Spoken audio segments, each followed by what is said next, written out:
समुद्र मंथन के बाद भगवान मोहिनी अवतार धारण करते हैं। राजा बलि के लिए वामन भगवान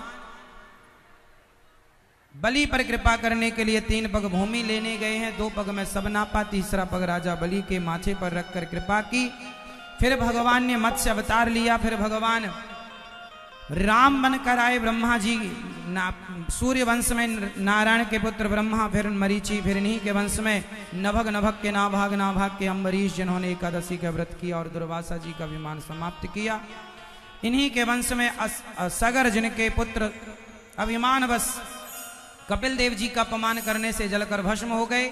फिर सगर के पुत्र असमंजस, अंशुमान, दिलीप, भगीरथ, जिन्होंने गंगा को प्रकट किया और गंगा मैया के स्पर्श से पूर्वजों की सदगति कराई। बोलिए गंगा मैया की जय। इन्हीं के वंश में खटवांग, फिर दीर्घबाहु, फिर रघु, फिर अज, फिर दशरथ जी। दशरथ जी के 4 पुत्र हुए, श्री राम, श्री लक्ष्मण जी, श्री भरत जी, श्री शत्रुघ्न जी। 4 का जन्म हुआ, फिर 4 का विवाह हुआ। राम लक्ष्मण को वनवास जाना पड़ा। भरत जी मिलने गए, पिता का अंतिम समाचार सुनाया। रावण ने माता सीता का हरण किया। सीता माँ की खोज में हनुमान जी गए। शबरी पर, जटायु पर, विभीषण पर कृपा करते हुए, जटायु पर, केवट पर इत्यादि भक्तों पर, भरत जी पर कृपा करते हुए राम जी आगे लंका गए। हनुमान जी सीता माँ की खोज करके आए। राम जी ने रावण को मारा, सिया जी को लेकर आए और राम जी भरत जी से मिले। राम जी भरत जी से मिलने के पहले विभीषण को लंका का राजा बनाया।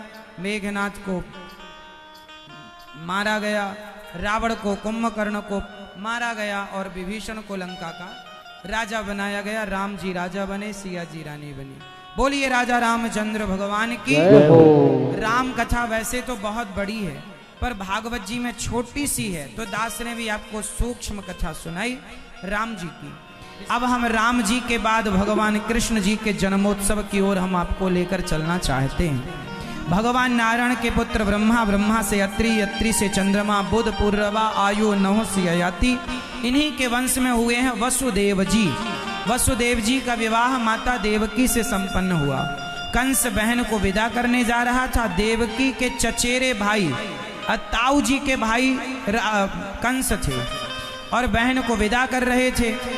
तो आकाशवाणी हो गई कि कंस जिस बहन को विदा कर रहे हो उनका 8वां गर्भ तेरा काल होगा। कंस ने देवकी वसुदेव को जेल में बंद कर दिया। पहला पुत्र मार दिया, दूसरा, तीसरा, चौथा, 5वां, 6ठा, 7वें गर्भ में लक्ष्मण जी आ गए बलराम बनकर। तब भगवान ने देवकी के गर्भ से निकालकर उन्हें रोहिणी के गर्भ में ट्रांसफर किया। मेडिकल साइंस जो आज करती है कि एक स्त्री के गर्भ को दूसरी स्त्री के गर्भ में ट्रांसफर, वही मेडिकल साइंस का वो कार्य हजारों साल पहले हमारे यहाँ हमारे भगवान कर दिए थे और ये पुराणों में लिखित है। मतलब आज जो हो रहा है वो कुछ नया नहीं है, ऑलरेडी हो चुका है। रोहिणी माँ से बलराम जी का जन्म हुआ और 8वीं बार जब माता देवकी गर्भवती हुई तो माता देवकी के यहाँ देवता स्तुति करने आए। देवताओं ने कहा सत्यव्रतम सत्य परम त्रिसत्यम सत्यस्य योनिम निहितं च सत्ये सत्यस्य सत्यमृत सत्यनेत्रम सत्यात्मिकं त्वां शरणं प्रपन्ना। हे प्रभु आप परम सत्य हैं, हमारी रक्षा कीजिए। देवता स्तुति करके जब गए, समय अनुकूल आया। भादों का महीना था, कृष्ण पक्ष था, अष्टमी की तिथि थी। ऐसा ही रिमझिम पानी बरस रहा था, भयंकर पानी। और वसुदेव जी महाराज और देवकी माँ उस जेल में बंद थे कि उन्हीं के समक्ष भगवान आज प्रकट हो रहे हैं भक्तों का कल्याण करने के लिए। रात्रि के 12 बजते ही तमद्भुतम बालकम अम्बुजेक्षणम चतुर्भुजम शंख गदायुधायुधम, शंख चक्र गदा पद्म लेकर चतुर्भुज रूप में भगवान जब प्रकट हुए, देवकी वसुदेव जी ने स्तुति की और स्तुति करके भगवान को वसुदेव जी छोटे से हो गए, भगवान लेकर चले तो जेल के ताले खुल गए। शेषनाग भगवान ने छाता किया, पानी बरसा का बड़ा भयंकर था, यमुना जी में बाढ़ थी, भगवान ने चरण दर्शन कराए। यशोदा माँ ने एक कन्या को जन्म दिया, श्री कृष्ण को रखकर कन्या को लेकर वसुदेव जी आए।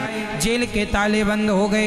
कंस को पता चला 8वें गर्भ में बेटा नहीं बेटी हुई, उसने पत्थर पर पटक दिया। वो कन्या हाथ से छूटकर आकाश में गई और बोली, तू मुझे क्या मारेगा, तुझे मारने वाला कंस प्रकट हो चुका है। वह कन्या विंध्यवासिनी मैया के नाम से जानी गई, विंध्याचल पर्वत पर विराजी अष्टभुजाधारी, जिन्हें आप दुर्गा कहते हैं। बोलिए दुर्गा मैया की, नव देवियों की। इसके बाद सारे ब्रज में नंद बाबा को पता चला, यशोदा मैया बधाई हो, बधाई हो। कंस ने देवकी वसुदेव को जेल से मुक्त किया कि अब पैदा तो हो ही चुका है, उन्हें सुख दिया जेल से मुक्त करके। और यहाँ सारे ब्रजमंडल में बधाई हो नंद बाबा, बधाई हो यशोदा मैया, खूब बधाई लुटाई गई। खूब नंद बाबा ने हीरे मोती दान दिए, सोना चांदी दान दिया और खूब बधाई पर बधाई लुटाई गई। और पहाड़ बना बनाकर अनाज के दिए ब्राह्मणों को, खूब सेवा की नंद बाबा ने। खूब ब्रजवासियों ने बधाई देने आए, लेने आए और सबको लाखों लाख बधाई। आप मेरठ वासियों को बधाई हो।